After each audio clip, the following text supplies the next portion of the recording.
Bonjour à tous, ici Roby, nous sommes dimanche 11 octobre, donc une vidéo pour faire un petit peu le point. On va commencer par l'US dollar que j'ai retrouvé, ce graphe weekly que j'avais depuis un petit moment.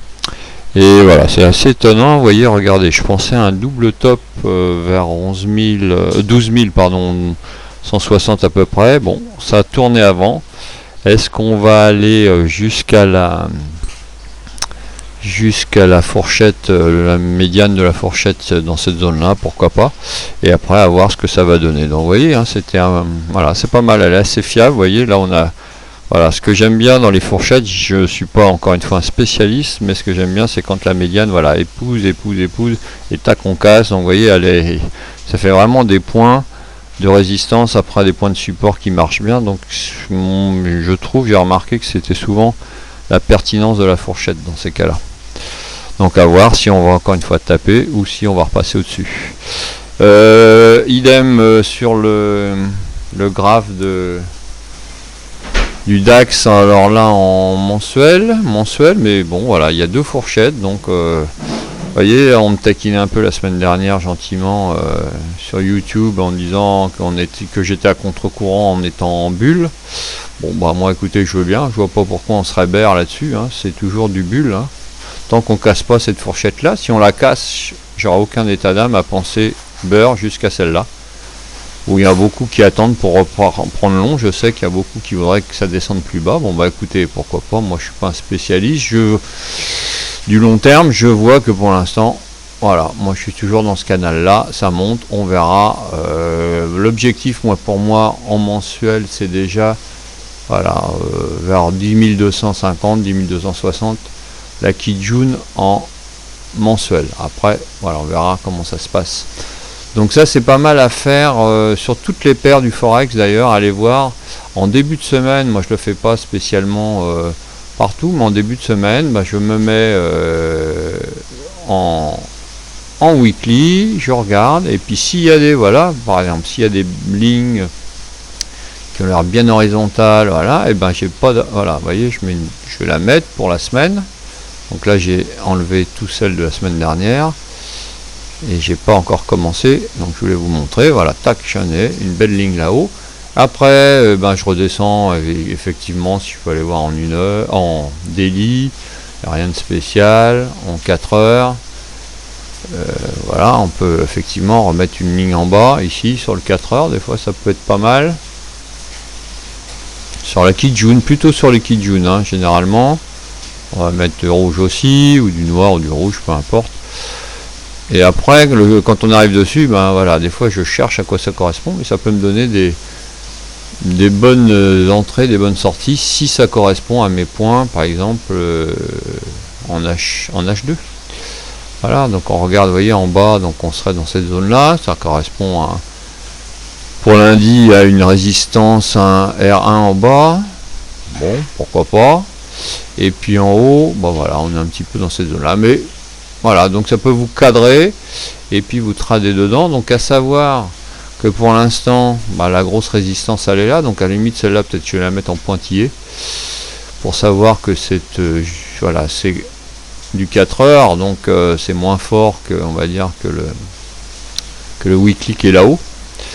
Donc voilà, des petits repères comme ça pour après aller trader quand vous êtes en 15 minutes, hein, voilà. Donc autrement, quoi vous dire, voilà, donc répondre aux nombreuses questions sur le Chikullinger, on va faire relativement vite pour pas que la vidéo soit trop longue. Donc voilà ce que j'ai joué l'autre jour. Voilà, c'est typique du Chikullinger en accompagnement. On a cassé ici et donc moi je suis rentré en long dans cette zone là, ça correspond à cette bougie là. Long, et mon stop était de l'autre côté des bandes de Bollinger 15 minutes, voire après, donc qui correspond à peu près de l'autre côté quand je suis parti du nuage. C'est ce que je fais généralement, le stop loss est de l'autre côté du nuage, voire de l'autre côté de la Kijun, mais le nuage, je trouve que c'est plus sécurite. On est reparti, et moi je visais effectivement tout là-haut, les bandes de, les bottes de Bollinger, et donc on l'a pas fait le premier coup, on l'a fait le deuxième coup. Voilà, alors après c'est pareil, si on le regarde dans l'autre sens, là on parle d'accélération, hein. On pouvait rentrer à la baisse dans cette zone là, ici quand on a cassé. Bon, là on n'a pas été jusqu'en bas, donc effectivement dans ces cas là, ne pas hésiter à mettre son stop au point d'entrée rapidement. Vous voyez, même un peu plus bas, hein, puisque la bonne de Bollinger 15 minutes 2,5 s'était ouvert un petit peu, donc on pouvait gagner quelques points.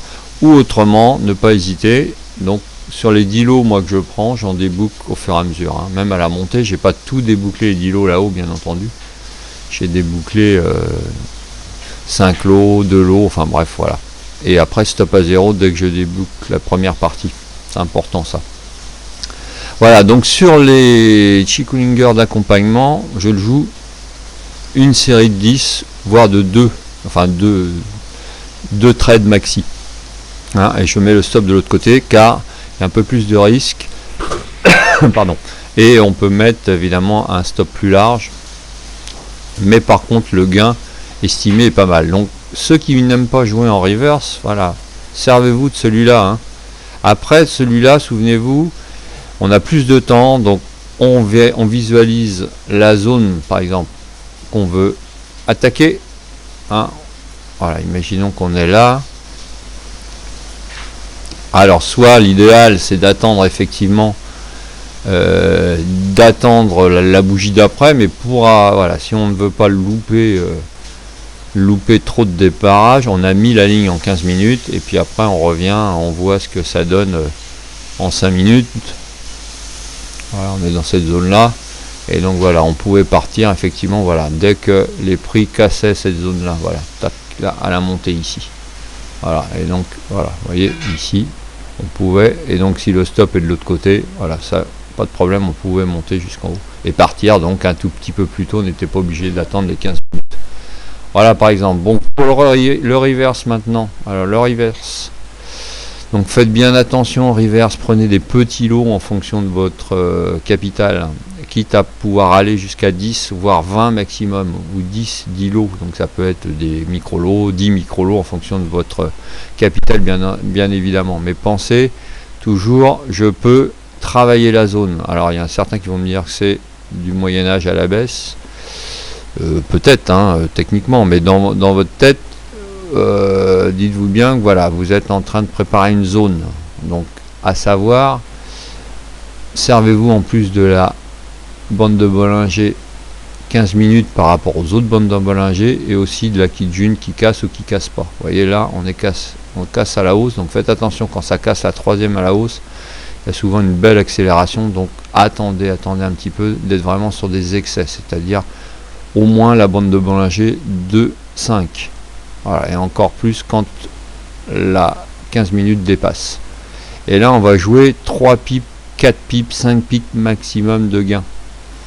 Encore une fois, si vous voulez gagner plus, pourquoi une fois que vous avez fait vos premiers 5-6 pips de gain, ne pas mettre stop à 0 pour éventuellement aller plus bas. Souvent quand c'est comme ça, on retourne voir la Kijun. Vous voyez, même là il n'y a pas eu, moi je l'ai joué l'autre jour, voilà, on est revenu là, hein, et on était, voilà, on a joué un tout petite touchette, et hop, on est redescendu, au moins voir la Kijun. Là on ne trade pas la première, puisqu'on avait déjà tradé la deuxième, donc on va surtout pas trader la deuxième. La première, en plus ça casse, donc c'est comme je vous l'ai dit, accélération. Vous jouez éventuellement sur la deuxième, voire la troisième, donc soit vous jouez là parce qu'il y a l'histoire de la 15 minutes qui a dépassé, ou alors vous attendez qu'on touche tout là-haut. Voilà, donc ça c'est des petits trucs à savoir que vous allez repérer, et quand on arrivera, si jamais dans la semaine, là on va tout là-haut, on peut carrément aller viser un retour un petit peu plus long. Donc vous voyez, je sais pas si vous avez entendu mon chat qui est venu me miauler pendant la vidéo, donc il est d'accord avec moi. Donc voilà, donc si jamais dans la semaine on vient et qu'on arrive, une BBH2 se met en plus au niveau de cette ligne là, ça sera les bretelles, la ceinture et tout ça en même temps. Donc voilà, ok, donc j'espère que vous avez bien pigé le truc. Ça fonctionne très bien, hein. Si on est assez on fait attention, qu'on prend pas trop de risques, donc en plus quand vous avez mis c'est ça que je voulais vous dire pour terminer. Quand vous avez mis le stop à un certain endroit, même si ça bouge après, ne le remontez pas. Vous avez décidé de faire un trade avec tant de risques, et ben voilà, tant pis. Si vous avez perdu et que ça va être stoppé, voilà. Généralement, moi je le mets toujours mon stop au-dessus de la troisième BB H2, mais je le bouge pas après. Donc si je me suis trompé, ça continue de monter, ben tant pis, je me fais stopper. Hein. Mais généralement, je travaille donc sur une zone, encore une fois, et donc si j'ai 10 positions, je peux en fermer 2, 3, les 3 dernières en perte. L'essentiel, c'est d'être en gain sur la totalité. Allez, sur ces explications, j'espère qu'ils vous auront servi. Je vous souhaite un très très bon dimanche et je vous dis à la semaine prochaine. Salut!